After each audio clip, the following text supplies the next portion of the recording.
of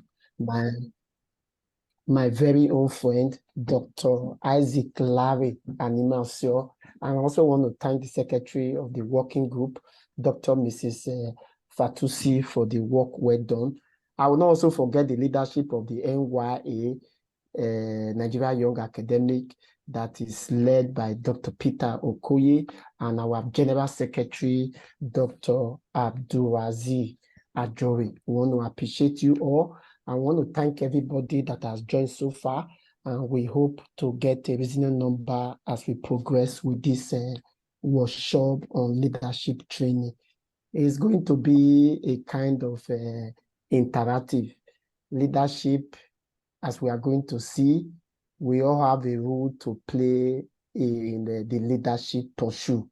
So before we go in, I want to introduce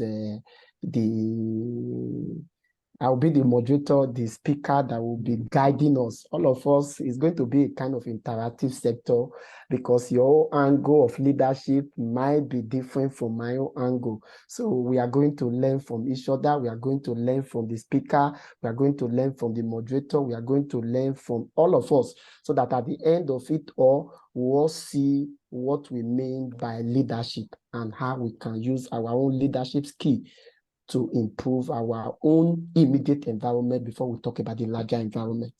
I want to introduce the speaker. The speaker is somebody we all know in NYA. Is somebody that has worked for the Nigeria Young Academic. We all know him. He's now a fellow of the Nigeria Young Academic. He's the immediate past president of the Nigeria Young Academic. He's no other person than Dr. Ibrahim. I don't know if you can hear me. Yes, I can hear you. Thank you. Okay, Dr. Ibrahim. I don't know if it's with me. I don't know if you are online yet. Yes, can you hear me? Yeah, yes. I said thank you, sir. Yes, sir. Thank you very much. I still call him my president. Permit me, my new president. I still call him my president because I have learned a lot under his leadership. Charisma since I become member of NYA for the past 3 years. He's now a fellow of the Nigeria Young Academic. He has impacted my life with his style of leadership, and I hope to continually learn from him, even as we undergo this workshop that we have titled Promotion of Impactful Leader. I want to assure us that Dr. Ibrahim Auwal is somebody we know very well. He is an associate professor. He's a professor already at Ahmadu Bello University. Maybe when the chairperson will be giving his open remark, he's going to talk more about his personality. But he's somebody I know, his leadership style, and with his experience to have successfully led the Nigeria Academic for a period of 2 years. His leadership style is what all of us will want to learn from today. So I want to, on behalf of the Physical Science, Engineering and Technology Working Group of the NYA, welcome you and thank you very much for accepting to be our lead speaker for this workshop that we have titled Promotion of Impactful Leadership. You are welcome, sir. Thank you, sir. Thank you so much. Thank you so much, sir. It's my great pleasure to be here, and thank you so much. Okay. Before I will ask you, before we meet you, I will want the chairperson. I don't know if the NYA president is here, but before we do that, I want our chairperson of this working group, those of us that are just coming, that are not member of NYA, the Nigeria Young Academic, we operate on working group. When we mean working group, we have diverse people in, as you can see, Nigeria Young Academic. We have the Biological Science Working Group.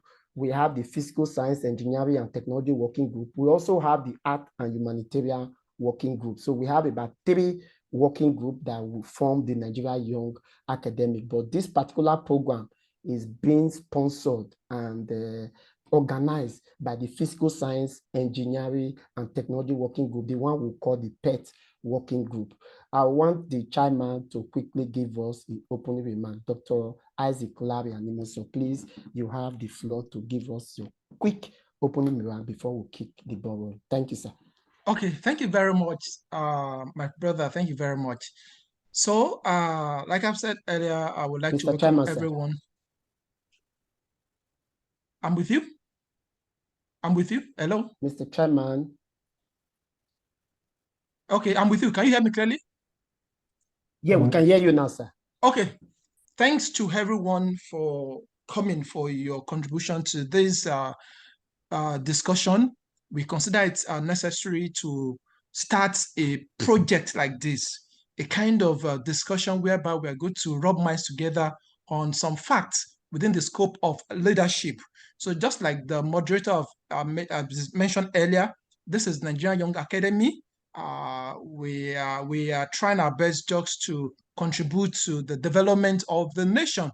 So without wasting much of our time, I would think the moderator should start the discussion. Thank you very much. Okay, thank you very much, my chairman, sir. I have chairman, I have president here. So, but I want to start. Dr. Auwal, can we meet you? Who is Dr. Auwal? I know you very well, but many persons might not know you. Let me start with this. Who is Dr. Auwal Ibrahim? Okay. Thank you. Let me call your full name, Dr. Auwal Ibrahim Mohammed. Yes, who is Dr. Auwal Ibrahim Mohammed? Okay. Thank you so much. Once again, it's my real pleasure to be invited to serve as speaker for today. Like you said, you know me, but let me also just say that first, I graduated from Ahmadu Bello University. I had both my BSc and MSc degrees in Ahmadu Bello University. From there, I proceeded to University of KwaZulu-Natal, where I had my PhD, and thereafter I also got a 2-year postdoc at University of Pretoria, all in South Africa, and then thereafter I secured a fellowship by the Japan Society for the Promotion of Science, where I also spent 1.5 years doing a JSPS research fellowship at the National Institute for Advanced Industrial Science and Technology in Tsukuba in Japan. And I think I came back almost immediately by God's grace and by the power of the General Assembly of the NYE. I was made the president of the NYE, and by God's grace, we moved the NYE. And last month, our tenure was completed, and we handed over the affairs of the academy to our very dynamic and vibrant new president, or rather the executive council first, and then the president is Dr. Okoli. So I think that is a brief of myself. Yeah, I'm presently, like you have said, I'm presently an associate professor of biochemistry at Ahmadu Bello University Zaria. Thank you. Thank you very much, my president, Dr. Auwal, as we normally popularly call you. I want us to go straight, as the chairman has said, we don't have much time because we are time conscious too. We want to go straight, and I'll just tell us that this we'll just need to get some tip that will enable us enjoy this. I want to beg us that we all have to listen attentively. We listen attentively, and we also want us to be inclusive. It's going to be something that will be inclusive, and we are looking at how we can solution-oriented to leadership problem we are facing. That's what we are looking at. So those are the 3 areas I want us to actually put in mind before we proceed. It's going to be an interactive section. I want us to have some things so that will guide us to understand this training leadership program that this working group is trying to organize. First, if we look at how we want to look at promotion of impactful leader. So how are we going to define the promotion of impactful leadership? If we want to look at it, we will see that promotion of impactful leadership refers to intentional effort that is aimed at cultivating and empowering individuals who inspire, guide, or influence others to achieve meaningful outcome, driving positive change and contribute to the betterment of an organization, society, community, church, mosques, anywhere we find ourselves or the society at large. Mr. Speaker, sir, I want you to, from this little definition I bring in to look at the promotion of impactful leadership. How will you contribute to this definition from your own leadership experience, sir? Okay, thank you. Like you've rightly pointed out, the promotion of impactful leadership refers to intentional efforts first. You have to make conscious and intentional efforts to cultivate and empower individuals. Now, especially in this generation, going by your definition, by this very interesting definition that you provided, as a leader, what you need to do, and I will try to give, as I proceed, I will give a lot of examples of what we are able to achieve in NYA. You need to design programs that will provide avenue and introduce so many people to leadership style. For instance, in the last tenure of the EC, we actually thought of what do we do to NYA members specifically so that we can enhance, we can promote impactful leadership to them. And we also put into cognizance the fact that NYA members generally NYA members are destined to be leaders, either society leaders, scientific leaders, or even political leaders. You understand? And therefore, we thought it wise that we do a lot of science, we do a lot of arts and economics, a lot of publications, but there is need for impactful leadership, because if there is no leadership, most of those things might not have been successfully achieved. Therefore, we created a program called the Mentoring the Mentors program. And I think the first episode of that program was a day with VCs, where NYA invited 2 distinguished vice chancellors to speak to NYA members alone. The wisdom is this, that they are already vice chancellors, serving vice chancellors, and we are having a crop of young scientists, young academicians from all geopolitical zones in Nigeria, from nearly all backgrounds, from nearly all scientific and other academic fields. They're all there. And so it's an avenue. We now put the two together. You have vice chancellors who are currently working and serving, and we will have people that are aiming or are destined by design, they are destined to be leaders, scientific or otherwise. So we now put them together for communication, for exchange of ideas like this. That program was quite impactful, was incredible. We learned a lot from those leaders because they gave us practical information as to what leadership is all about, what you mean, what is expected of you, what you envisage, the challenges, the opportunities, everything. So it was an incredible interaction. I think we had the interaction for nearly 2 years. Now with that, you could see that this is one way that one can use to promote impactful leadership, where you practically bring leaders and also followers or prospective leaders, that you now put them together so that you share ideas, and then from there you start going, leadership will gradually begin to be inculcated. Let me also cite an example of leadership, how to promote impactful leadership. At my very early stage in my career, I attended a workshop. It also includes leadership in Ghana, I think for West African young scientists as of then, where high-profile scientists from all over the world were brought. You understand, scientists, and then some of us that they thought by then that we may be leaders, we were put together for 3 weeks to learn so many things. Now I'm saying this here that is one thing that has changed my life. That meeting has completely changed my life. That 3 weeks with leaders in their respective fields had completely, within 3 weeks, my life was changed.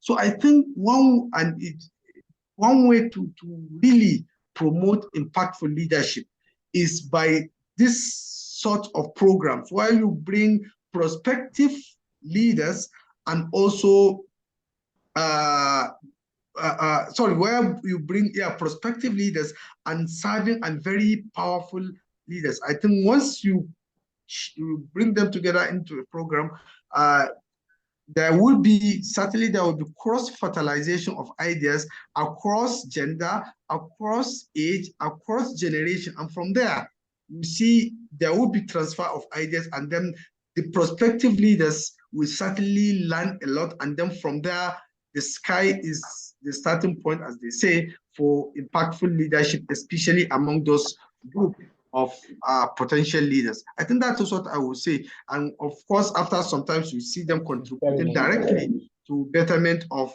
the organization, communities, and societies. Yeah, I think that is some of the things I would say. So that's one experience I have from within NYC, which was quite impactful, and then the other one outside. Thank you very much. Yeah. Thank you very much, sir, for that wonderful insight on the definition of impactful leadership. Thank you very much. I don't know if you can hear me now, sir. Yeah, I can hear you loud and clear. Hello, I don't know if we can hear me. Okay. I can hear you. Yes, I can hear you, sir. I say thank you very much for, we know we are also time conscious to make sure, I know you have a lot to tell us from your leadership experience, but maybe other questions will make you talk most of these things you are trying to look at, the definitions of impactful leader. That's actually the theme of this workshop training. If I want to ask the second question, what are the critical elements that are needed to understand the promotion of impactful leader? You could see one of such, even from your speech, one of such elements is intentionality. That is, the promotion of impactful leader is a deliberate and purposeful endeavor, not a random occurrence. It must be something that is deliberate and purposeful. Again, you find out that another element of to understand the promotion of leadership is to cultivating and empowering. You must learn to look at cultivating in the sense that we must not underscore the importance of nurturing leadership quantity. As you rightly say, you begin to train. The Bible will tell us that Apostle Paul, people were trying to look at how to become a righteous person. Apostle Paul was educating the people of Corinthians. You cannot just wake up tomorrow and say you are a righteous man. You practice to be righteous. You begin to grow. At a time, you now find yourself doing things that you thought you were not able to do. That's how leadership also be. You must cultivate leadership, or you must grow with it. Another aspect or element of how to cultivate leadership is actually inspiration and influence. That's what you were actually looking at again. Another aspect is meaningful outcome. Impactful leader is focused on achieving results that matters, both in terms of organizational success and the broader society impact. Another one is positive change. Impactful leader, another element about impactful leader where will make you understand it is to have positive change. Another one is the betterment of organization, community, and society. That's the essence of impactful leadership. To impactful leader extend its influence beyond individual success. You are not going to look at your own success, but how you can contribute to the well-being and progress of the various levels of the society. Mr. Speaker, please, I will want you to throw more light on this second aspect from your experience. What are the critical elements needed to understand the promotion of leadership? I just listed some. From your experience, can you talk to us on all this? Oh, yeah, thank you. And from my experience, the number one I would want to put is sat there before intentionality, or maybe one may decide to match them, is focus. Focus and intentionality, maybe, but maybe linguistically I may prefer focus. As a leader, for you to be impactful, you have to be absolutely focused. You have to set goals clearly and you walk towards the goals. And the one key thing that I want to put here for prospective leaders is that once you have focus, you may have focus, you can set your focus, but I'm assuring you that once you get into leadership position, there are so many things that will derail you from your original goals. I will cite practical example now. I'm sure with current situation of Nigeria, we know there was change of leadership last 4 months or so, and I'm trust that the leadership had a focus, had a goal on what they want to achieve when they come into power. Clearly, I think they have a clearly an agenda of what they want to achieve, maybe from point A to point M or to point Z. Now, as soon as you get into leadership position, things usually start coming your way. I will start with Nigeria. I will start example now. For instance, as soon as they come into power, there is coup in Niger. You understand? This was not in any way part of the plans of the government at all. They never foresaw it. They never thought about it. It come just midway. Now, those things, it will occupy the business of governance. It will occupy the business of governance for a very long period of time. It occupies financially, psychologically, and in so many ways, it affects governance. And it affects governance, and it affects the potentials of the government to achieve its target. Now, that is one very important thing that affects governance. And I'm assuring you that maybe there are even some other ones that we don't even know. That this is just one. There are coups that have now taken governance away from their target. Now, for any leader should know that there are those things will always come. And I'm almost assuring whether it's the one that we will know or we don't know, some other ones, as soon as this storm is over, another one will come, another one will come, another one will come. They will keep coming.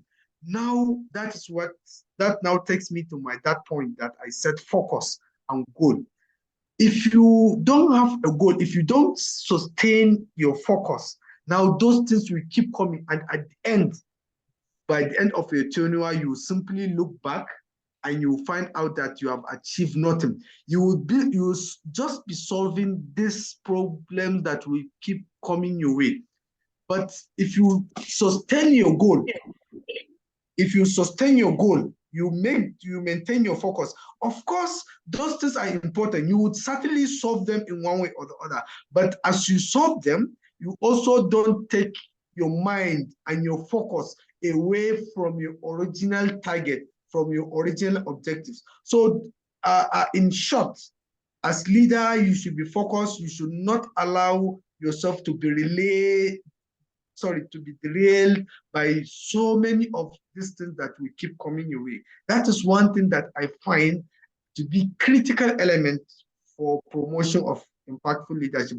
That focus, and also when you are focused, as much as possible, resist the temptation of being derailed by so many other factors, and they keep coming. Every day you wake up with them. And maybe like you said, during question and answer session, I will give so many examples of, as NYA president, so many things attempted to derail me, but we try to maintain focus. And at this point, I must commend the entire executive council who were well supported me in being well focused so that we don't lose our target. So that is one thing I would say. So I will start, or maybe let's match the two. I would say intentionality and focus.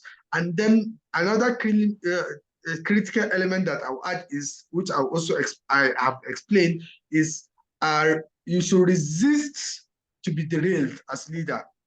That is how you can be impactful. Resist to be derailed from so many of these things. And those things, like I've said, they are constant. They will always come.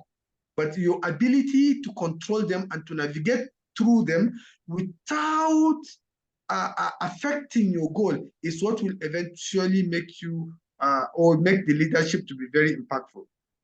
Now, the other thing I would say is inspiration and influence.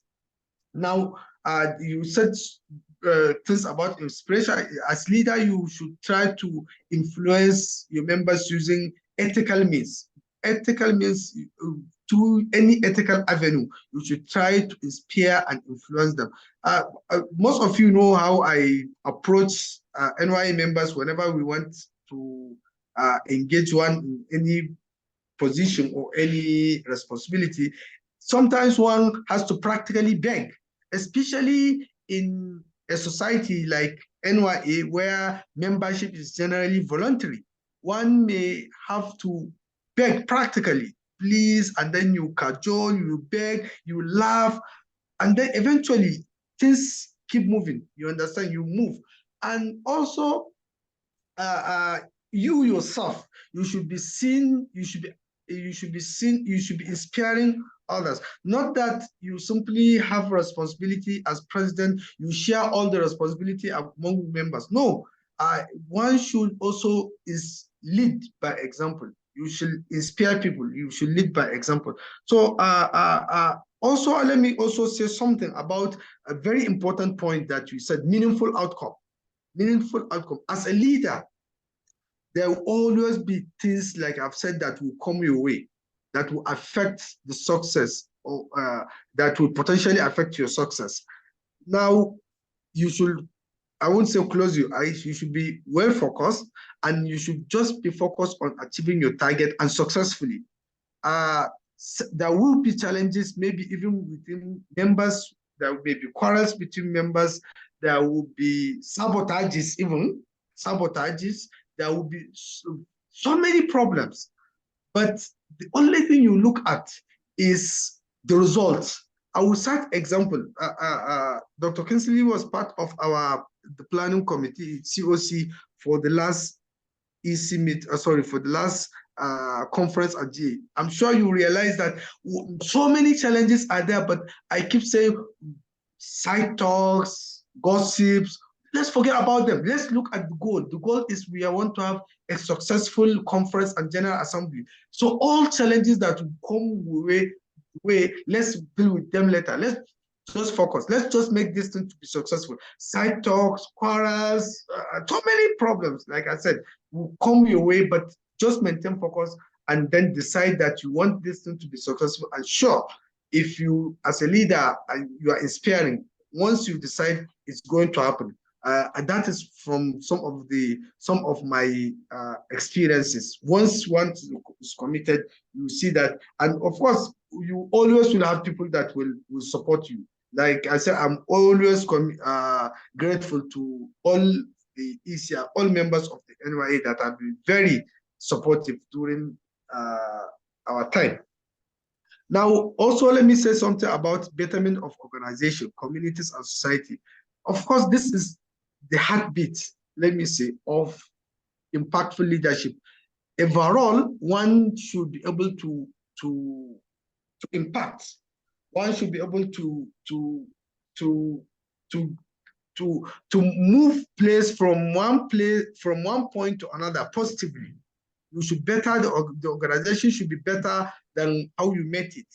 The community should be better than how a leader met it. That is the impactful leadership.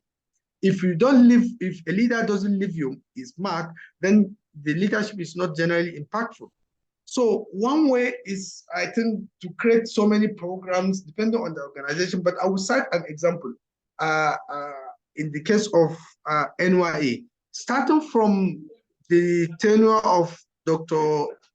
Ibrahim, which I also happen to be an assistant secretary there, we conceived a program which later it was implemented, and also it was executed and completed during our last tenure.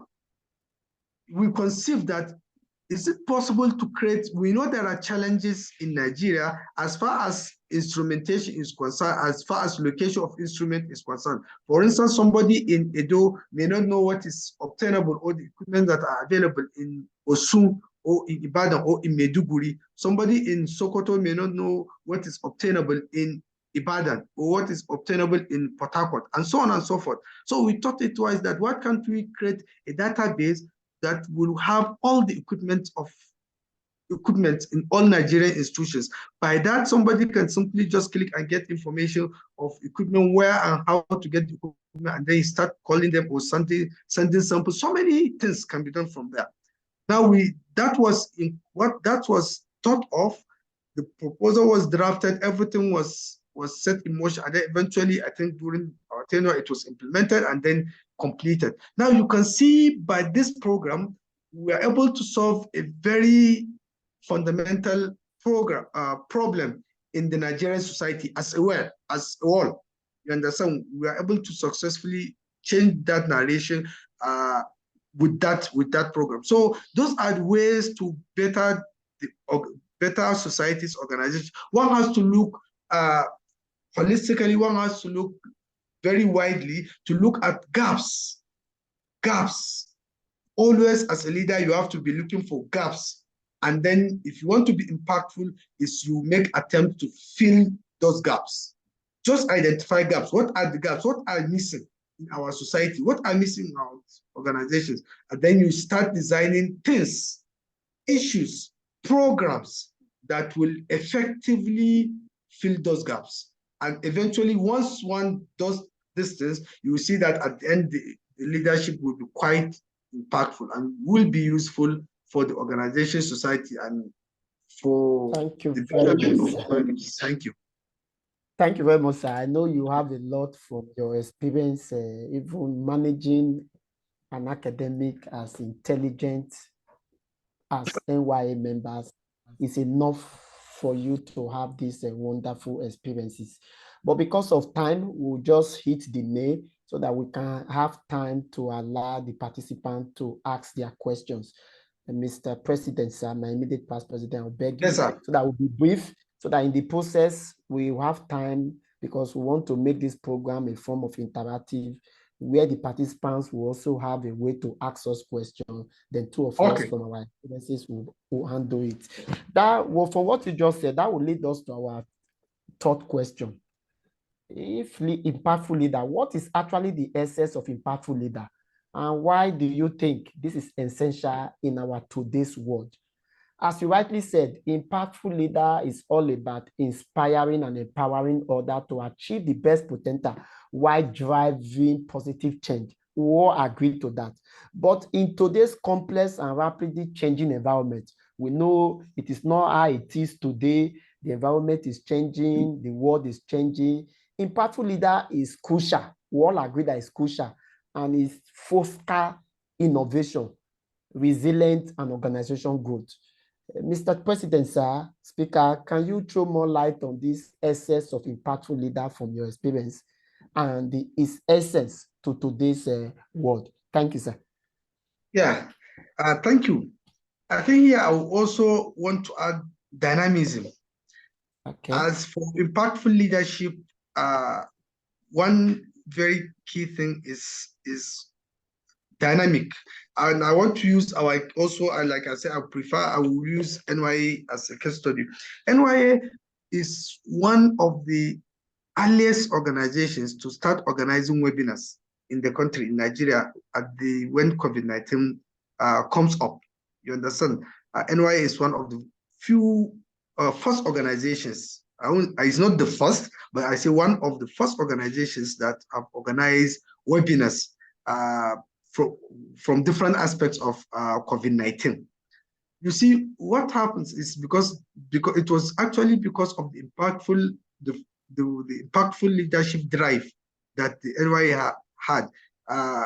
We were able to, as of then, like I said, I was the assistant secretary in that tenure.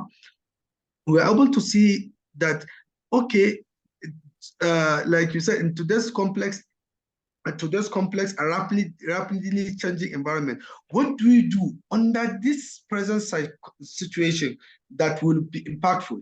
That is when we quickly align ourselves with organizing webinars. That in today's world, environment is changing, there is need to quickly adapt to the situation.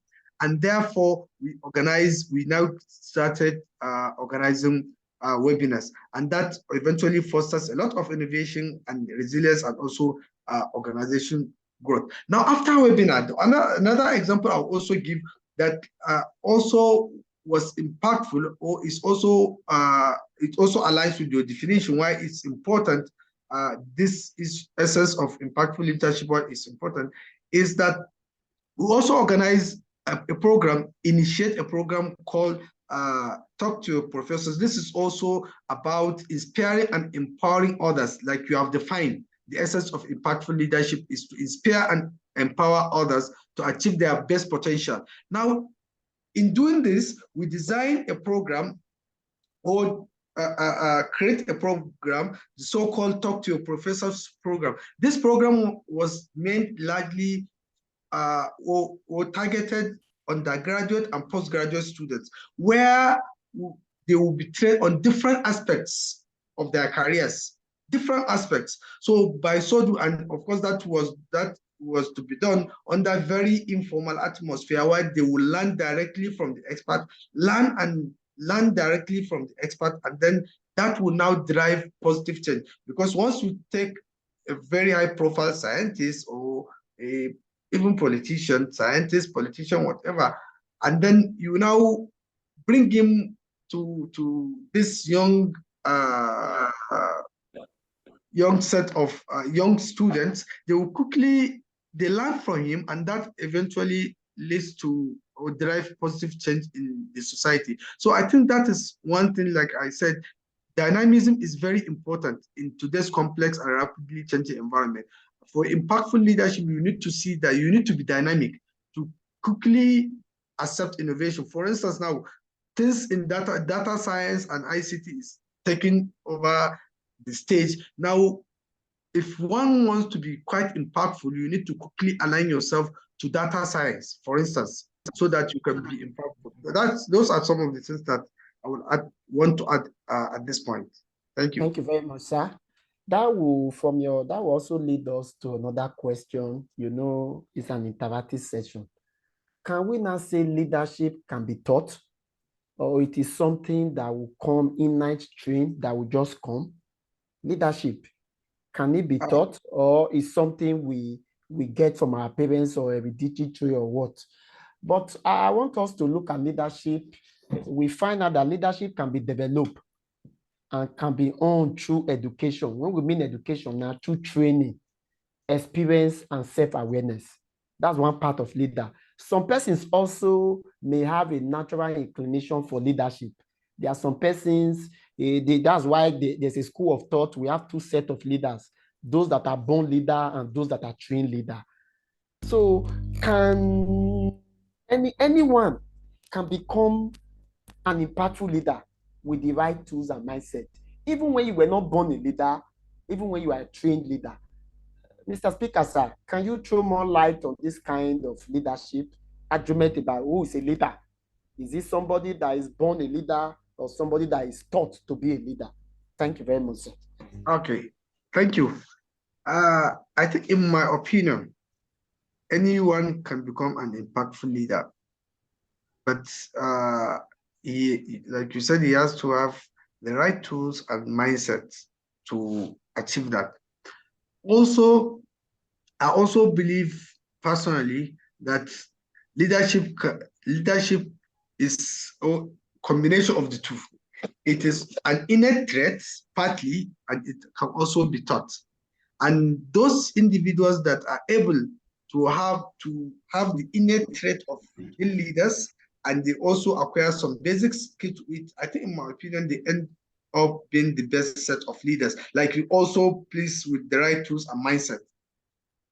But whenever you see either if someone is an innate by naturally is born to be a leader, yes, they are usually or mostly successful, but they are usually not as good as those ones that are naturally endowed with leadership qualities, and also those that also have at the same time undergo some level of leadership training. So that is how I see it. Personally, I see that the combination of the two is actually the best. And of course, even one doesn't have the full natural endowment for leadership, to a certain extent, one can go to trainings and then can learn a lot. And very importantly, I like that those your last words. That one with right tools and mindset and training. Yes, from that direction, one can be an impactful leader.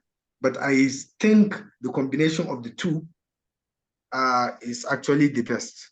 Those are my takes. Thank you very much, sir. Thank you very much, sir. I believe we are all learning. Just put your pen. I said we should all be listening. And there are three things I said as we begin this lecture this afternoon. I said there are three tips that will guide all of us to get the best of this impactful discussion about impactful leader. One, we must all be listening attentively, and we must focus inclusively.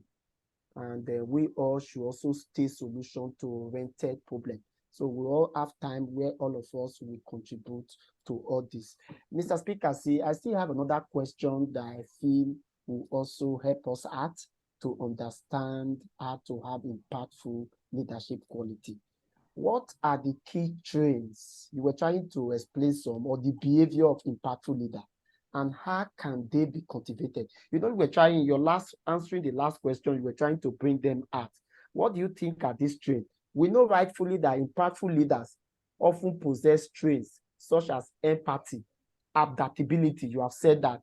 Empathy, adaptability, resilience, a growth mindset. You were emphasizing on that right mindset, that you have the growth mindset, not just a mindset that will not grow. If you say grow, it has to be changing. Growth is a positive change. Let me use that. This quality can be cultivated through self-reflection, mentorship, as you said, and continual learning. Can you throw more light on all this, Mr. Speaker, sir? Yeah, I think also in addition to this, I'll add patience. Patience is key. And I'll also add selflessness. Okay. Because as leader, especially in a complex society like so many organizations in Nigeria, and also these days, not even you don't need to be in a complex society because of the power of social media. So because of all those things, you need to be quite patient as a leader, and you also have to be selfless. You understand? Let me give you some example. When you are dealing with so many people, you are dealing with people from so many backgrounds. So you have to be extremely, as a leader, you have to be extremely patient. And you also have to be a good listener. Whatever someone says, wait, listen to him or her first, and then from there, you take off from there. You start talking. You take the relevant points as you think, and you also leave the rest without much argument. So patience, good listening capability, those things are very, very important in my opinion. And of course, selflessness. And I'm sorry to say at this point, and I'm glad I'm talking to all of us that are upcoming leaders by God's grace, that one problem in leadership, especially from what I've realized, is that selflessness, the passion to serve, selflessness, I think is something that is lacking in so many of our generation. And that is what I will advise us. If we truly want to be very impactful leaders, that we should be able to cultivate that selfless service, where we serve selflessly without anticipating much in return. You understand? I think that is, I will say, that is what I realize is generally missing. Most of us are patient. Most of us have some of these characters, traits that you have mentioned: empathy, adaptability, resilience, and growth mindset. But that selflessness, I think, is lacking a bit. And that is where I think I will advise us, our generation, that we should do a lot to improve our selflessness, especially towards serving humanity. I think those are the things I would say, and those are I think those 2 points I will add. Especially in Nigeria, we are dealing with complex set of people. You need some of these things. Thank you. Thank you very much. Thank you very much, Mr. Speaker. I think I have actually learned those 2 attributes from you. You always tell me then when I was working very close to you, patient and at times selflessness. I will not take that away from you. You also talked about the diversity. Yes, I like that. And that will lead us to the sixth question I want you to talk on as it relates to your leadership quality. How do diversity and inclusion relate to impactful leader? And why are these two things very important to leadership? You find out that diversity and inclusion are vital components of impactful leader. Will not take away that. Even from what you have been analyzing since, diversity and inclusion, they are vital components. A diverse team brings various perspectives and experience, focusing creativity and better decision making. Inclusive, please, everybody mute, please.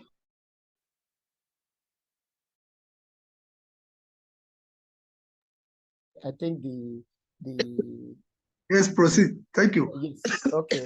So you find out that inclusiveness, I'm just trying to look at diversity as it relates to impactful leadership. You find out that diversity, we are diverse. And that diversity, you find out, no wonder in our last conference and GA, we talked about interdisciplinary. We're looking at diverse area, everybody coming together to do one research now. That's the new trend, diversity. And you find out that inclusive leadership ensure that everyone's voice, even when we feel I am in biological, I am in physical science, president, you are in biological science, the other person is in humanitarian science, we still want to come together, and that inclusiveness, everyone's voice are still heard and valued, leading to more engaged and positive workforce. How do you think this diversity and inclusiveness relate impactful leader, and why are these two components very important to impactful leadership, sir? Okay, thank you, Dr. Kingsley. You see, here, let me start by saying humans generally, I think we have that tendency, let me use that word, to be important naturally. As human being, you always there's that inner feelings that you want to be important. Now that is where and how diversity and inclusion are important in impactful leadership. Because as an impactful leader, if you want to be impactful, if you want to be successful, if you want to carry everybody along, you have to the large extent, you have to make everyone feels important. Otherwise, you are bound to fail. If somebody doesn't feel important, like I said, that is by human nature. Human being, everybody wants to be important by nature. Now, so if you don't consider diversity and inclusion in leadership, certainly members, the followership will certainly, or some section of the followership will start feeling they are less important. You understand? Like I said, that is by human nature. And once that happens, that opens up a crack. And usually as a leader, as much as possible, you should try to avoid cracks in the followership. And how you avoid these cracks, and also how you also take these human feelings into cognizance as you move to be impactful, is by taking diversity and inclusion into cognizance. I will cite an example for you when by God's grace, we are leading NYA. You see that all committees, I would suggest that one checks. You see that all committees that are set, you have representative from, because by Nigerian architecture, we have to be realistic. By Nigerian architecture, we have to take care almost every single committee. You see that almost all parts of the country are represented in that committee. We have to make sure that that is done. All committees, like I said, nearly, except in a situation where it becomes absolutely very important, that you see that some part of the country is not represented, but nearly all committees, you realize that people are being represented. So you see by that, and that is why I'm happy to say that we never had, so far, we never had a situation in NY where we were accused of being biased. You understand? We never had that challenge because all committees will have representative from every single geopolitical zone, and we also take gender into cognizance. You see, every single committee will have gender representation, and that is why you see generally to our female colleagues, they are generally more loaded because of the number, and we have to make sure they are always represented. Also, like I said, gender, and then working group. You see, almost all committees will also have representative from all working groups. Now, that is why also you realize that as far as committee formation functions, you realize that we never had any challenge as to say we are being biased, except of course for membership selection, which is a constitutional issue.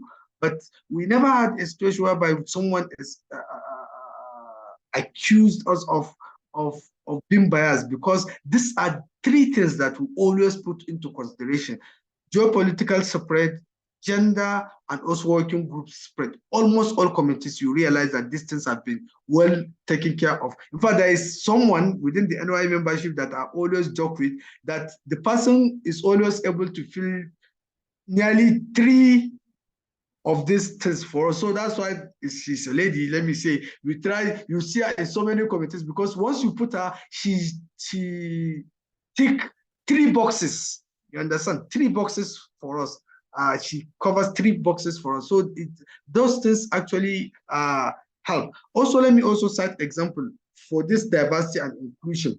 I remember the first time I was contacted by the Nigeria Academy of Science to nominate NYA member to serve, I think, to be in Abuja for a program and also to serve at committee.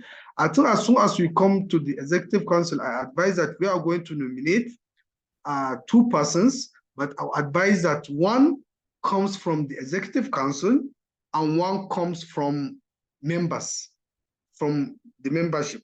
So that also you see from that perspective, so that the leadership is not seen to also be taking everything themselves. So that's how we do it. And I also said, I could remember that 1 person from the Executive Council will not be me. And that was my first call to nominate NYE members. Now that nomination is we nominated 1 person from the Executive Council and then one person from the floor. Eventually, I always felt happy, and after some time, perhaps the people that requested me to nominate expected me to nominate myself, you understand, as one of them. Then they realized I was not there. Then just 1 week to the time, I will receive a call that we realized you have not nominated yourself, and we felt it's somehow, and that is very good. And by that, we have now decided that we are also inviting you. Now, you understand, you should come yourself. This one you are not nominating, we are also inviting you. You have nominated, but we are not inviting you. You understand? So that is diversity, that is inclusion, that is diversity, that is how to promote diversity and inclusion. And that's what will make one to be successful as a leader. You have to be selfless, remove some of these things, selfless in short.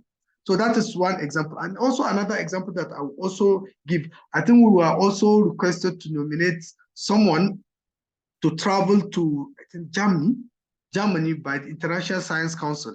As soon as that comes up, I now said, okay, how we do this, not from Executive Council, let's throw it. I think the first time I started consulting the working group chairs, I could remember I consulted the 3 of them, 2 of them, because it's a science issue. So I did not consult that of humanity. And then I said, who would they nominate? Each of them should nominate 1 person. And eventually, when the nomination got through, eventually 1 was nominated and he attended the conference. at Germany, fully sponsored. You understand? So by this, I'm also using this as an example to show that you see that is diversity. We move away from even executive council, now throw it open for people to nominate, and then eventually we selected one and gave his name, and he represented the academy. And also the president did not say, okay, this is coming, and then the president must represent NYA. No, these are some of the ways to promote diversity inclusion so that everybody in the membership everybody in the membership feels important and is being carried along during the tenure. And of course, that promotes impactful leadership. And in fact, it makes the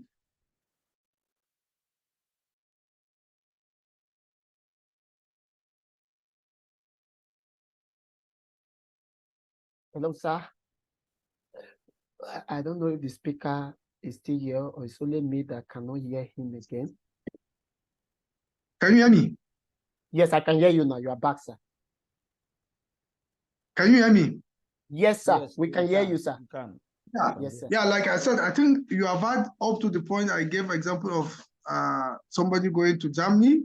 So I was just saying that is the example of how we promote diversity and inclusion so that everybody feels important and everybody is being carried away and that's carried along, and that's what will make the leadership to be impactful and successful. So those are my takes. Thank you very much, Mr. President. We didn't, I think the chairman of this working group didn't actually made a mistake for suggesting you to anchor this program for us. We are very grateful, sir. That will also lead us to another question. I can't say, but someone else, but the man but when me please, okay, can you please unmute yourself? We are in a conference. Please mute yourself if you know you are in a public place so that you don't distract us. It's a simple rule. We are all learning little by little. Okay. We talk about, well, let's look at the word ethics. And we may not use the word ethical leadership. Ethics. We all know that ethics involve integrity, honesty, and the best of interest of all stakeholders. When you say you have ethics, we all know what that means. Let's look at what role does ethical leadership play in a meaningful impact, in a meaningful impact on an organization and society.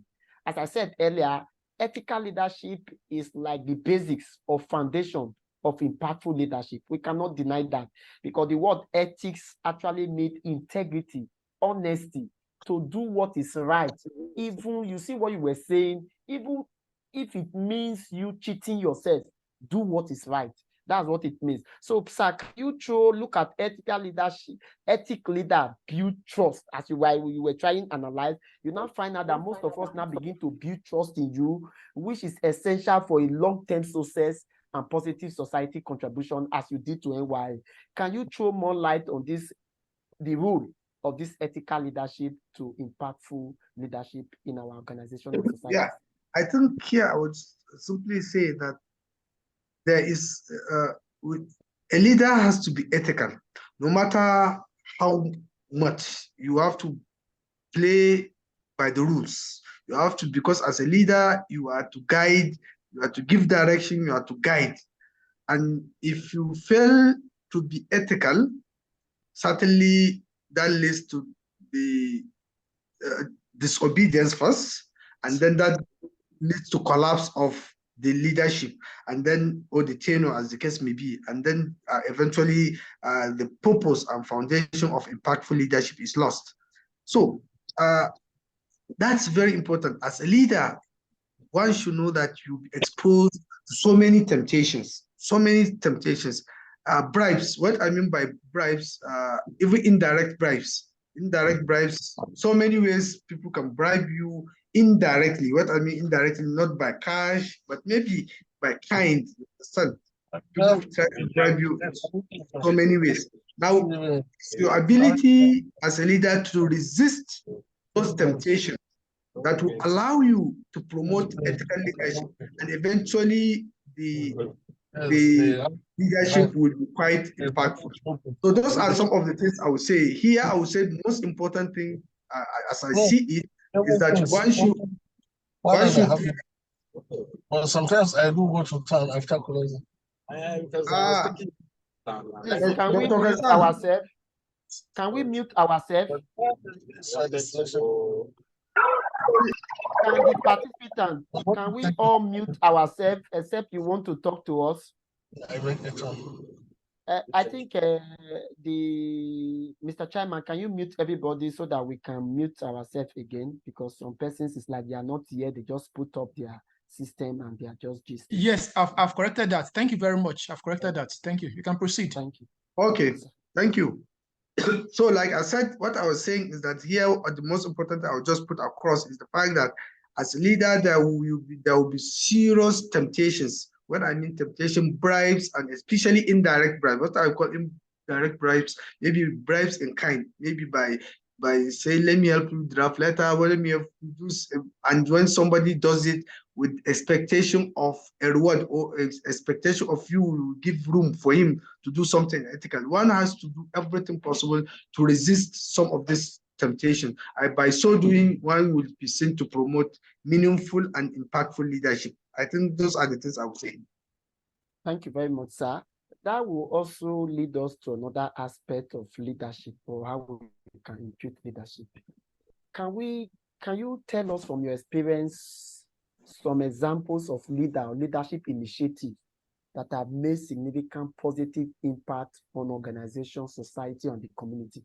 Let's take, for example, we look at notable examples like Mahatma Gandhi, the non-violent leadership approach he pushed in India during the struggle of their independence. If we want to also go to the industry, we also look at the Elon Musk initiative in his company, like the Air Max and the Tesla, which have transformed. You find out that these two persons, you find out that Elon Musk's initiative leadership has actually driven some industries like the airspace and the Tesla and have transformed this industry. In your own experience, sir, can you tell us some examples how leaders or good leadership initiative have actually has positive impact on organization and society? Okay, thank you. I think, thank you for this good two examples of Mahatma Gandhi and Elon Musk. But within the African context, I want to also cite an example, despite some comments about him, but I think it's a good example of leaders in Nigeria. Paul Kagame in Rwanda. You see how, because of impactful and purposeful leadership, he is able to transform a simple country that was a war zone in the last 30 years to now one of the cleanest nations in the world. And is now presently even, you can say, a very good tourist destination. And presently, I think most of the conferences, you see everybody is rushing to Rwanda these days. They say it's now the cleanest city. Kigali is now the cleanest city, or is it, yeah, one of the cleanest cities in the world. So you see, a simple leader is able to unite the country and then put infrastructures in place, and he is able to quickly change the narration of the entire country. Now that is within the African context. Now within even NYA, let me give some chronology of, so that we cite examples. The first president of the NYA, Professor Onabona, those are the people that envisage that yes, there is need for NYA in Nigeria. They visited, I think, China World Economic Forum, make a case for Nigeria, and then Nigeria became a member of the Global Young Academy. And that is what gave birth to the NYA as we know it today. You understand? So that is an example of a leader that pursue a very important initiative. And in this case, the initiative is NYA. And we can see that he has promoted that initiative. And today the initiative is making a significant impact to Nigeria as a whole. You understand? That is one very good example. Another example I will give is that subsequent leaders also, that that from, for instance, another leader, I think Professor Akindele, now developed NYA journal. You understand? Developed NYA journal. And that eventually is now also is an initiative that has made significant impact. Other leaders, Professor Ojajari, brought up, I think he was able to win grant with inter-academic partnership. You understand? And then followed by Dr. Olomola, followed by my immediate past president, Dr. Betukun. You can see successfully all those leaders have brought initiative. For instance, the case of Dr. Betukun was able to win the COVID-19 grant, like I've said earlier, was during his tenure that we were able to conceive the idea of a nationwide equipment database, you understand? And then pursue COVID-19 response to, we now promoted COVID-19, how Nigeria will respond to COVID-19, and so on and so forth. Now, these are very good leadership initiatives that have made significant impact. So I think these are some of the examples I've cited from within African context and also within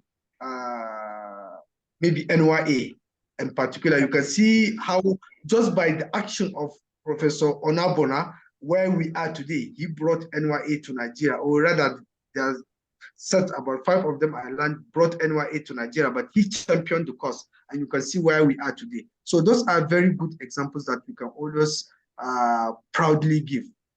Thank you. Thank you very much, sir. Thank you. I like the idea you drew it to our own NY as an organization, wherein Professor Nobona actually created the organization. And today, we have great leaders from NY, we have VCs, we have great professors that are members of NY, and all of us are actually doing well. It's an envy of everywhere, and thank God the NY is also an athlete of the global young academics. So let's take this question now. How does organization now, let me not be biased, let me say, or let me be specific. How does organization like NY, how can organization like NY foster a culture that can promote and sustain impactful leaders at all levels? I know you have said a lot, but you find out that organizations like NYA can also promote impactful leaders by providing leadership development programs, recognizing and rewarding leadership qualities. As you rightly said, you were trying to look at the qualities of some leaders in the past as it relates to our own immediate environment, the NYA, and creating an environment, essentially creating an environment that encourages experimentation and learning from failure. Because we have read books about leaders that failure is part of growing. My father would normally tell me, when you fail, it makes you stronger. It is only when you fail, you relax, you become a failure. But when you fail, you rise, you become a successful person. So can you throw more light now on this aspect of organization aspect? How can organization promote and sustain impactful leadership at all levels? Okay, thank you. I think, in my opinion, one way to do that is by first recognizing talent, especially leadership talent. One can do that by trying to identify and recognize leadership people with leadership qualities, and then you train them accordingly. And one way also to do that can be by just rewarding excellence. Whenever one tries to reward excellence from the general society, you are bound to promote impactful leadership at that level. I will cite also example with NYA. You see, this awards that we have, the National Young Researchers Prize in chemistry, in microbiology, in health sciences, in literature, and all of them, in geo-environmental science, in innovation, all of them. Those are avenues that NYA has been using and is still using to sustain impactful leadership at all levels. You can see those people that are being recognized are actually not NYA members. In fact, this is one of the reasons why NYA members are not allowed to apply for those awards, because we want to promote, NYA wants to promote and sustain impactful leadership at all levels. So by doing that, that is actually one way to promote and reward leadership. To promote impactful leadership. Just organize reward excellence is one very important way that I find it quite useful. And you can see even from NYA, you can see most of the awardees of those prizes. If you go and see the track record, I'm saying this with confidence that when you go and trace all of them, all those awardees, you realize that presently they are all leaders in their respective fields, all of them.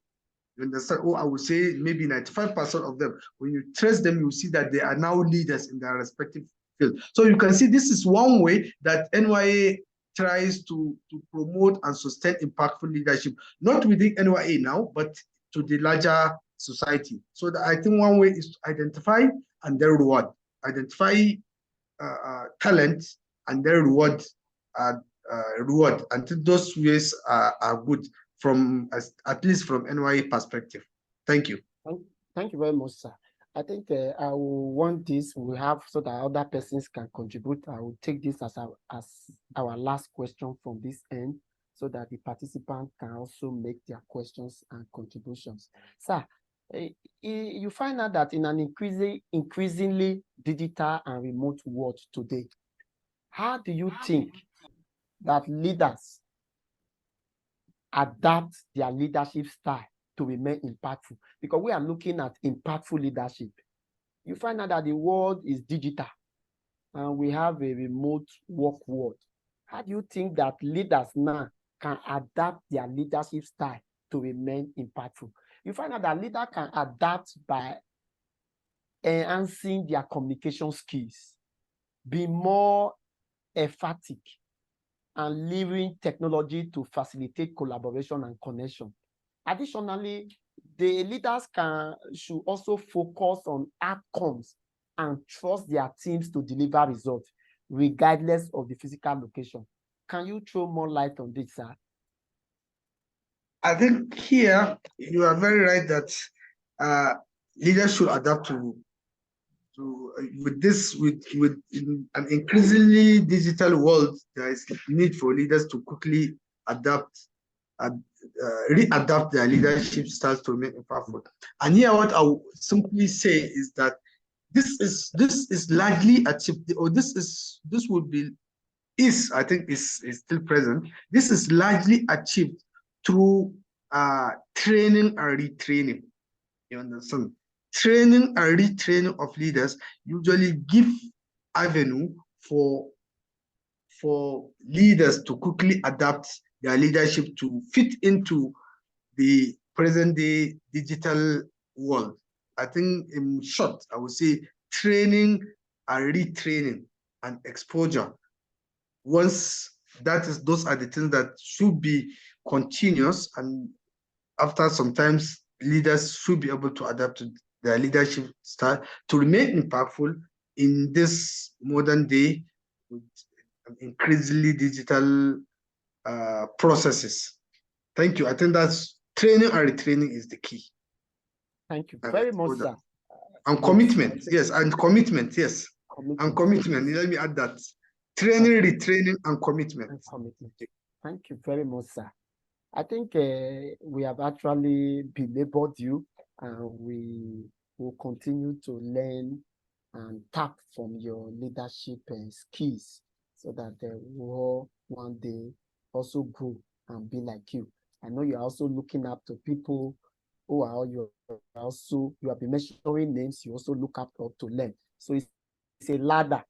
Once you climb, another person is coming behind you. That's why you look at leadership as category. In your own little way, there are people you will feel you are not a leader, but there are people who are also looking at you to also be like you. I'm the head of department on my department, so I saw the dean of Faculty of Basic Medical Science coming. One of my staff was with me. We're just going towards my car yesterday. So I was now saying, look at my Oga, let me quickly go and greet Prof. She's a new staff. She was now like shocked. So Oga, you mean you still have another Oga? It was funny, but that also said yes. And now when I was trying to drop her in admin, and I said, yes, madam. Every Oga has Oga. I even went as far as say, even the VC of this institution, there are persons that will come here now. The VC will stand up and say, that's my Oga. So that's how leadership also is. We are looking at Professor Auwal now talking to us from his leadership experience. He also has some higher leader he's also looking at. Thank you very much, Dr. Auwal, for that wonderful interactive section. I think we'll now open the floor for questions and answer. Please, I want to beg us for time factor. You know, we are academic people. We keep to time. I want to first of all apologize for the little time above our schedule. So we'll now take questions and answer. Please, when you are making contribution, you are taking questions and answer, just go straight to the point because we don't have time. This training, as I rightly informed by my chairman, is going to be a continuous process. We are going, you see, we target 13.1. We are going to take it and it's going to be a continuous process. So just hit the nail at the head because we have 20 minutes for this section. Questions, answers, and contributions. You can raise up your hand. You can raise up or you type your questions, we'll read it out, or you raise up your hand and take your questions and we'll attend to you. I think let me go to the chat. Is there any question on the chat? Not yet. Anybody raising up his or her hand so that they will just allow you to speak straight. Questions, contributions, questions and contributions.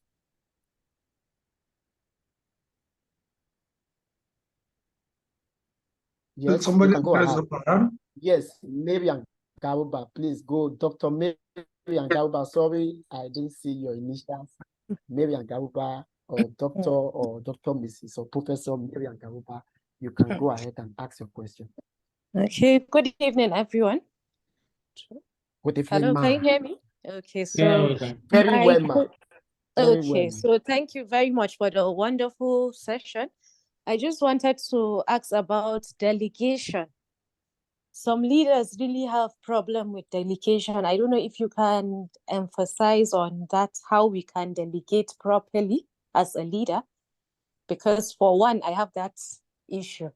So I was looking forward to that discussion, how we can delegate properly.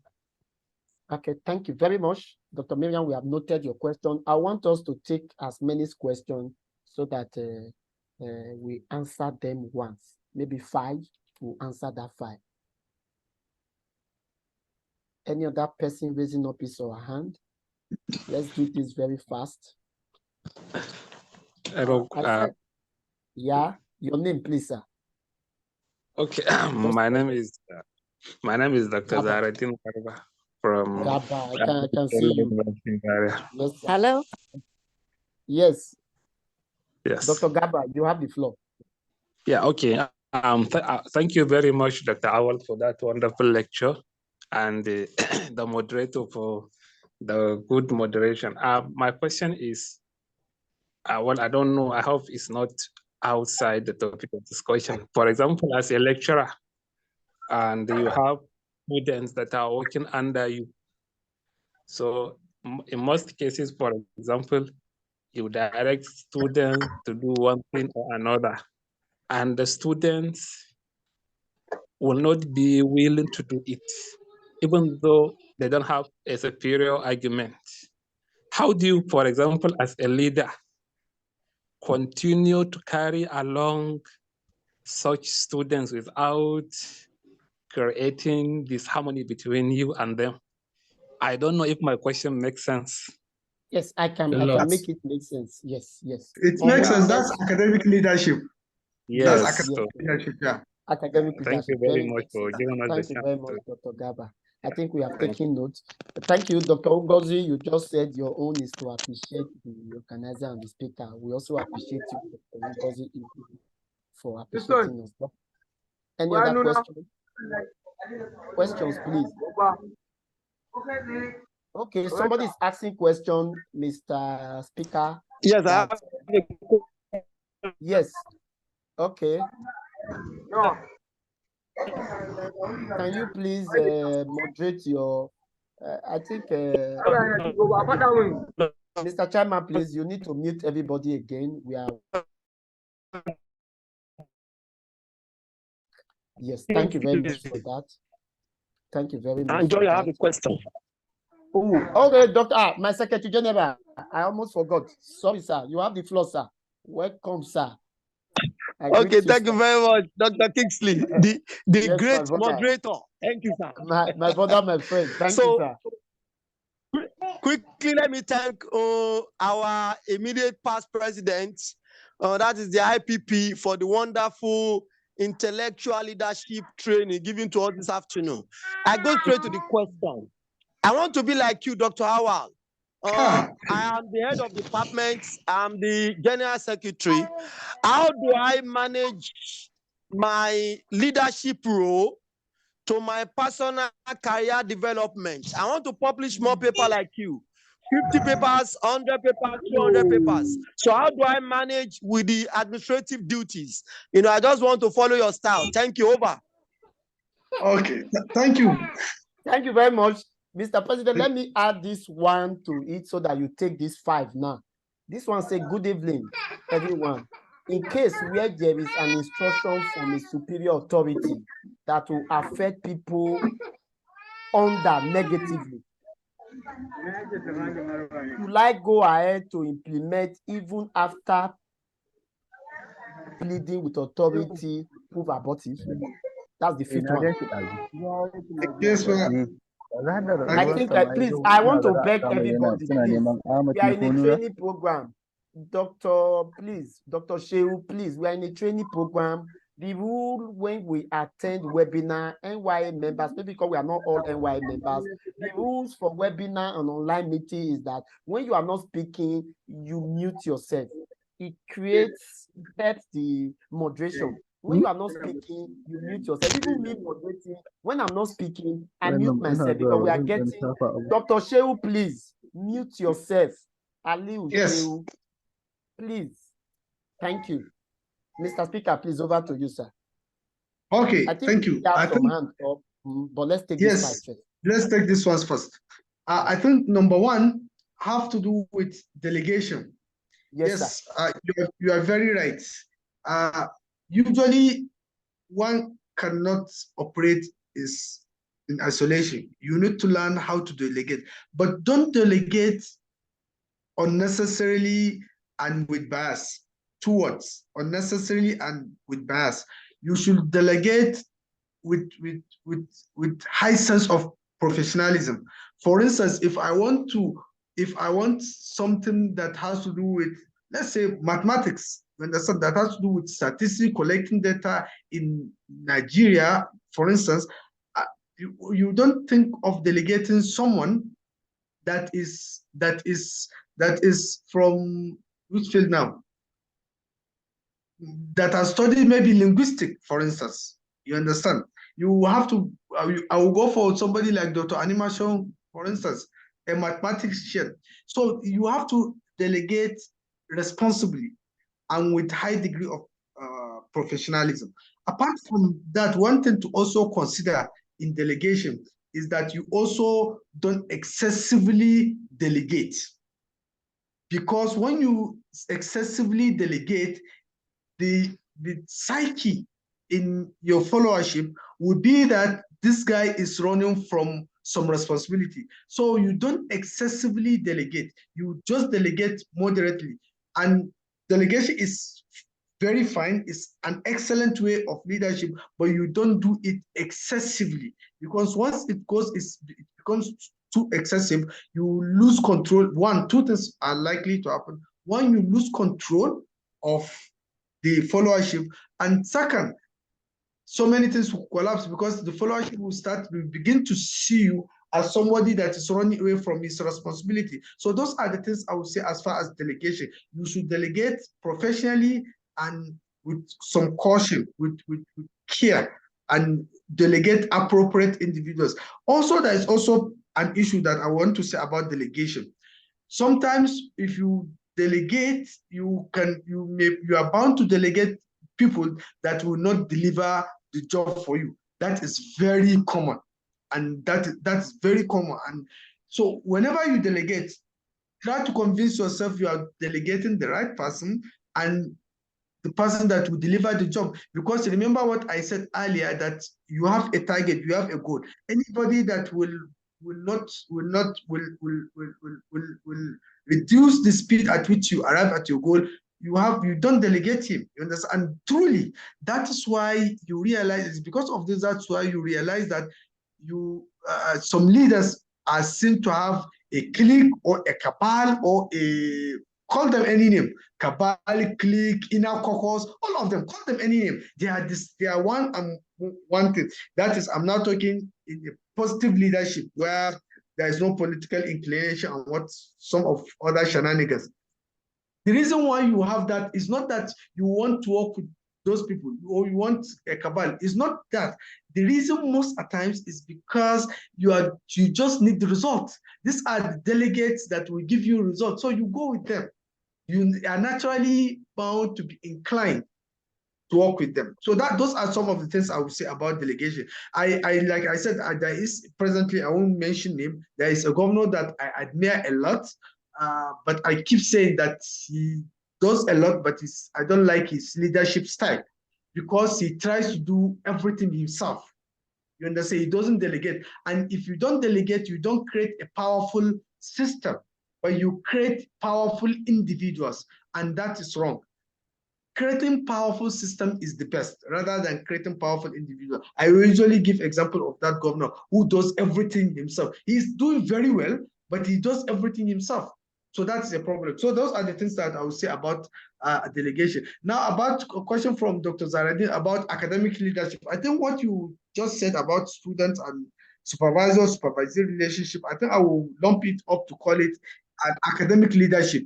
Here, what I would advise is that just identify their students, their young chaps, generally, just identify what hobbies, and that is why in forms, application form, they used to say, write your hobby, and so on and so forth. Write your hobby. Now identify the hobby of your students or your followers and what they like generally. That is usually the point through which you can get to them. And maybe I'm telling us this, but this is part of the reason why most application forms comes with hobby, so that you can use that hobby to get into them when things are not going the way as expected. For instance, if my student, I know if my student like match, football match and discussions, when he comes, if he doesn't want to do the job, opens the discussion with what happens to Man U and Bayern yesterday. You understand? Man U and Bayern yesterday, what happens? Then you will relax and talk. Then from there, you start introducing the real thing that you are interested in. I have a student, I hope he's listening to me, he knows himself. I'm not very much politically inclined, but because of him, as soon as he comes, the first thing I know, innately, he likes politics.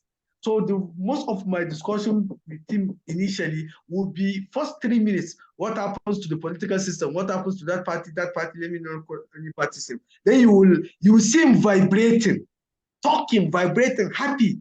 As soon as he comes to that level, you stabilize him, psychologically stabilize him. Then you introduce your science or your supervision story. You see gradually you fall into place.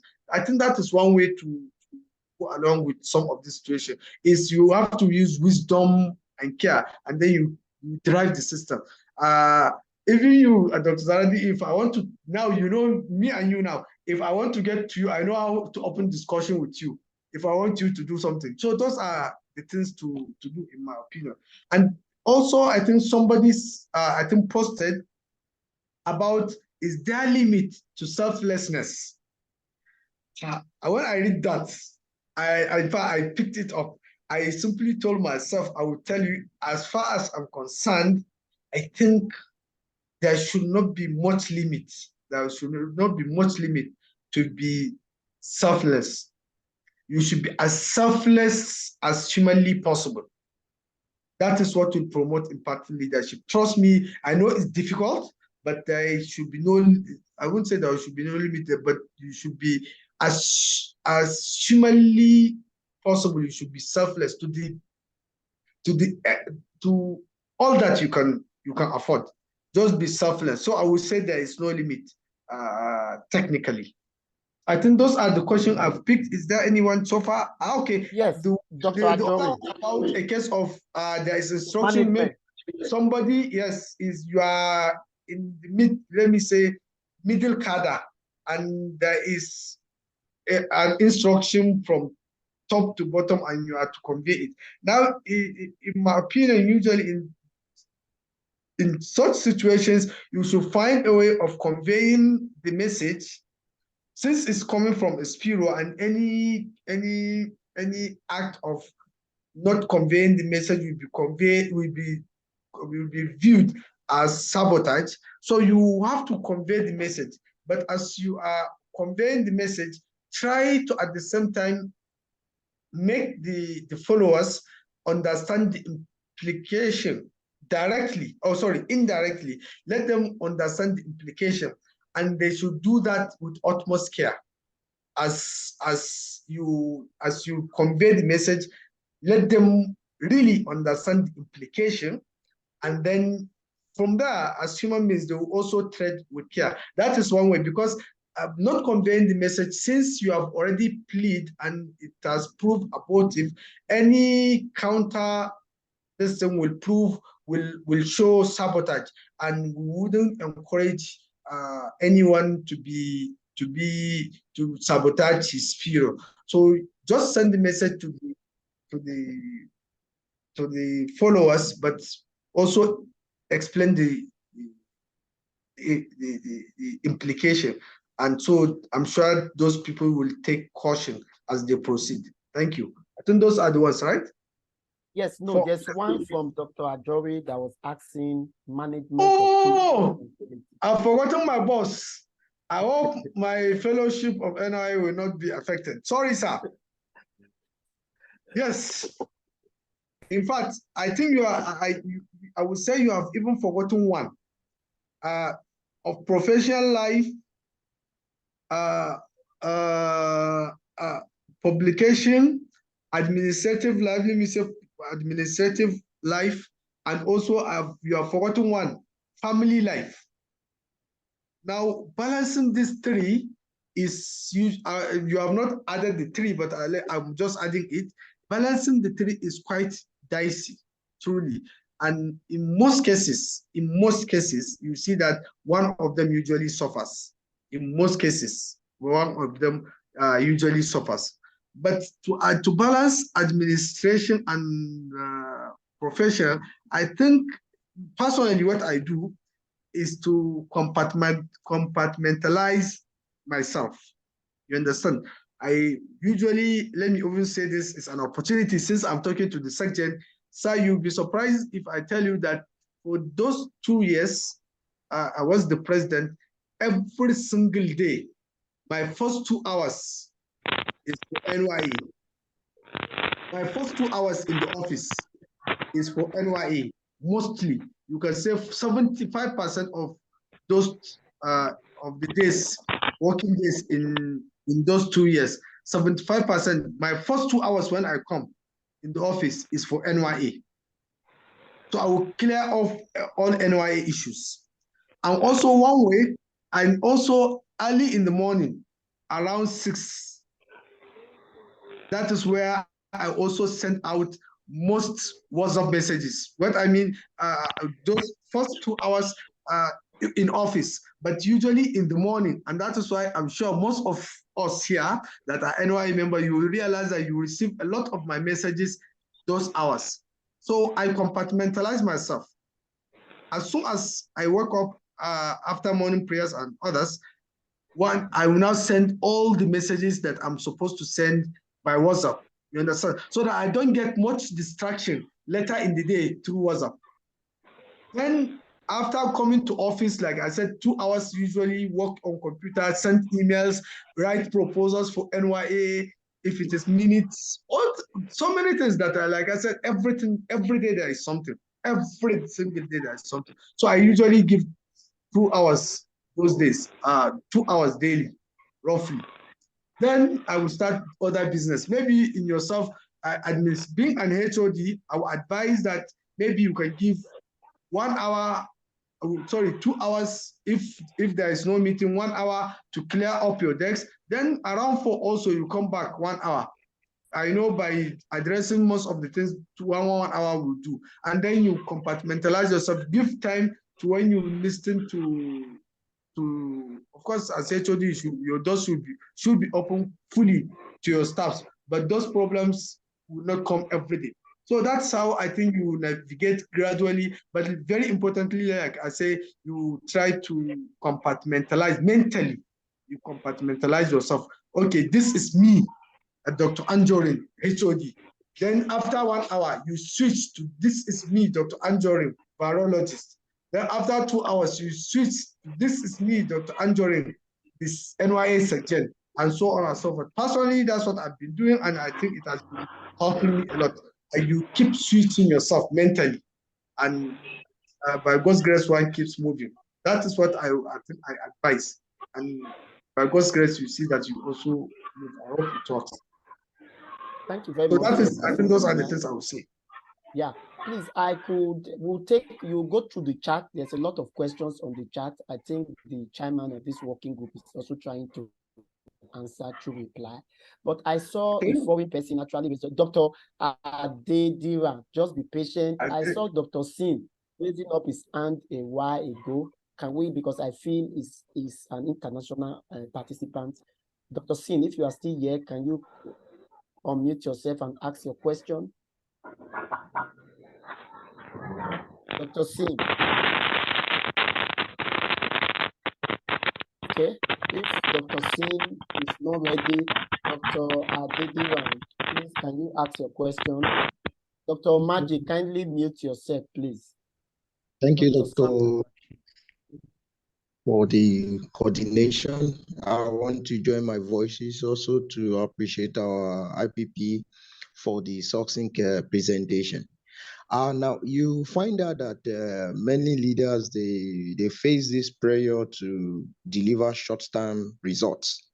And this can actually hinder the ability to focus on long-term impacts as well as sustainable practices. So what is your input on this, sir? Yes. Thank you. That's my question. Yes. Thank you, Dr. Adedira. Yes, the issue of short term. To be sincere with you, as I moved, usually I consider most of, except if it is very important, I consider the short term achievement as side, let me call side attractions. As I move, I just see there opportunity for a short term quick win. Then one will quickly fit in to see how one can quickly fit in.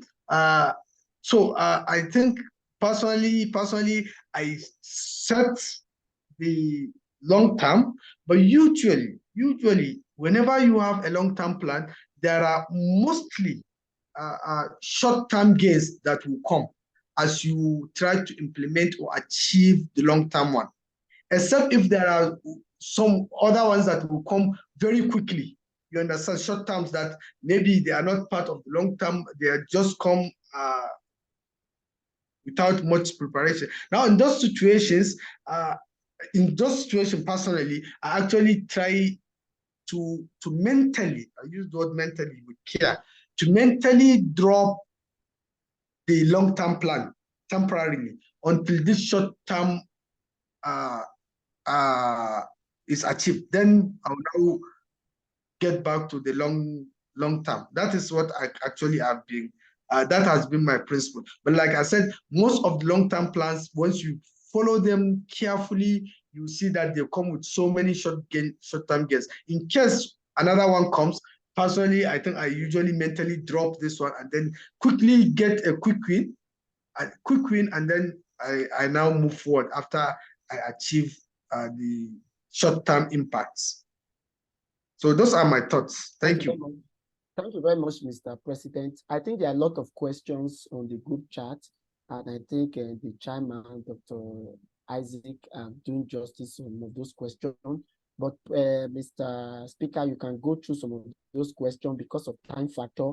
I could see the NY president here, and we have quite spent more than the expected time for this training program.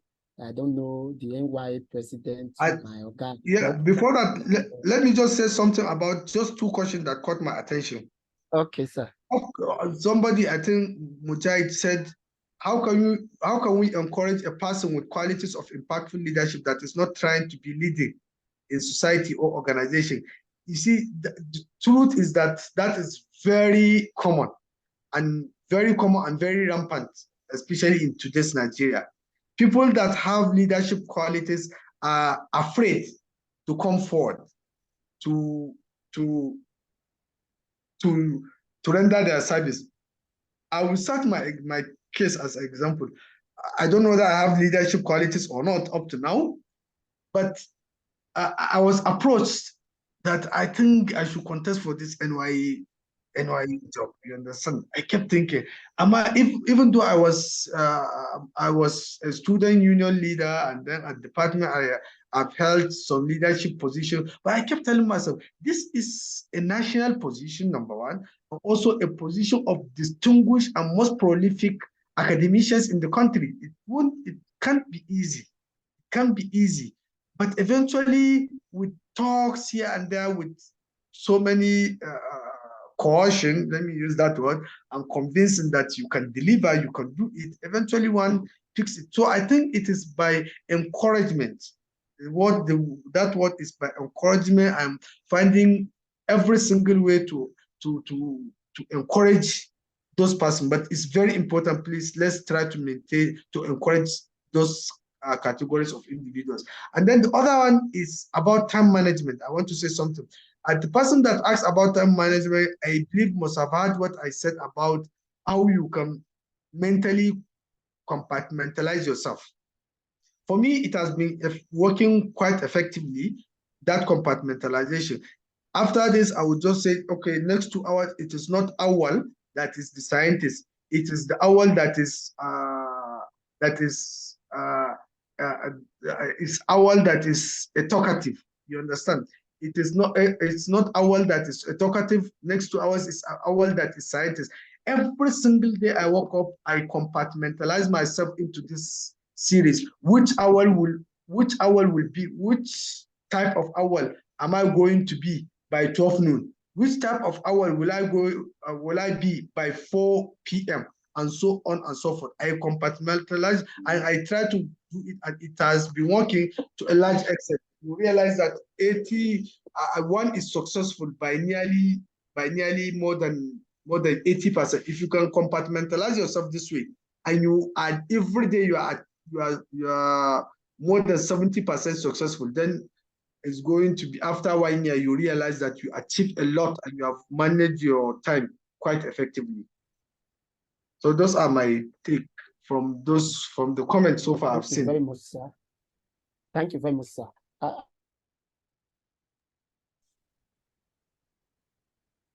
I think we have spent much time. I want to apologize.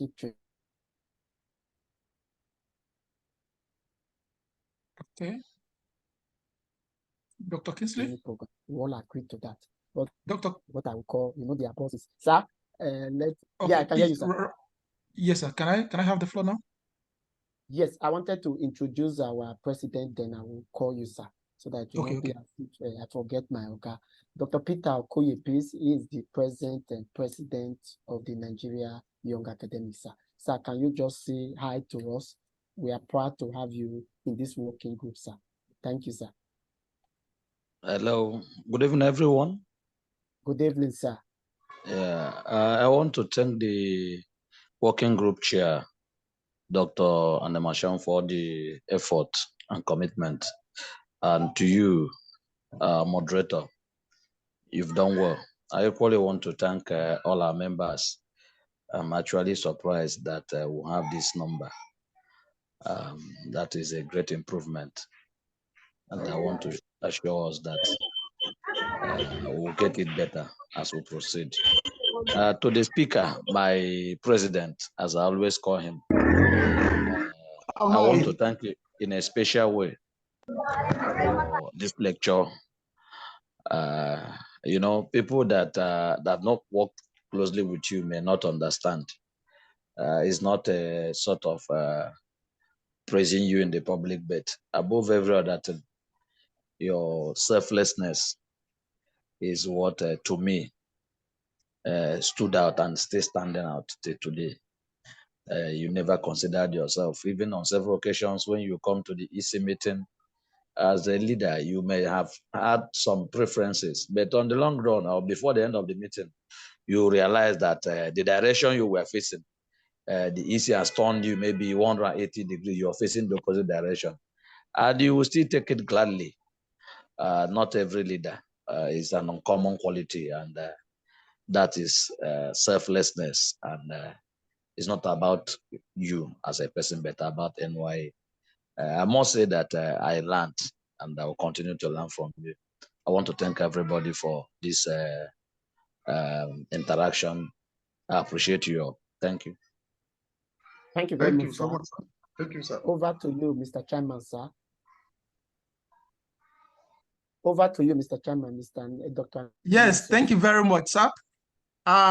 In fact, I would still like to go back to the president of NY, Dr. Peter Seokoli. Thank you very much for coming. Really appreciate your presence. And in fact, don't forget that the president is also in our working group too. So thank you very much for the support and for everything. Thank you, sir. At the same time, I would like to thank all the executives of NYA. Really appreciate the opportunity and the privilege for this discussion 13.1. Now back to the president, Dr. Mohammed Auwal, on behalf of Nigerian Young Academy and our working group. We would like to say thank you very much, sir, for coming, for the invitation. You know, we really appreciate your presence here. And at the same time, to the moderator, Dr. Kingsley, Eghonghon, that's my brother. Thank you very much. You know, thank you, sir. I could remember the kind of delicious you serve us in Edo. So thank you very much, sir. We consider this to be a privilege. You know, thank you very much for the moderation. It was very perfect, and we thank you very much.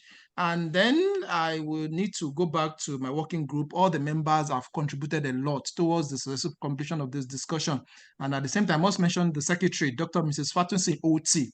So on this note, I would like to thank everyone for coming, including my friend from India, Dr. Pafinda. Thank you very much. You know, when it was like, you would make sure you attend, you would like to attend, I was like, wow, thank you very much for that. So we'll appreciate your presence in our midst. So on this note, I would like to thank everyone for coming.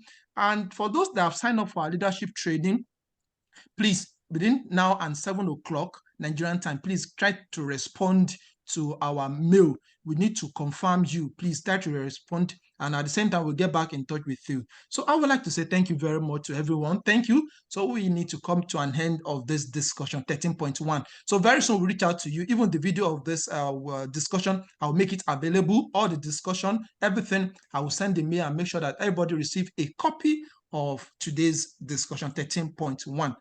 On behalf of the working group, I would like to say thanks to everyone. Thank you for coming. Thank you. Thank you. Thank you so much. Thank you, my chairman. Thank you. Thank you. Thank you, Mr. President. Thank you very much, sir. Mr. President. My President, I greet you. My President. Thank you. Thank you, sir. Thank you, sir. Thanks for coming, sir. I greet my president. My general secretary, you are here. Yes. Dr. Ajowi, call your boy. I'm still your boy. Call me. Call your boy. Thanks, everyone. Call your boy.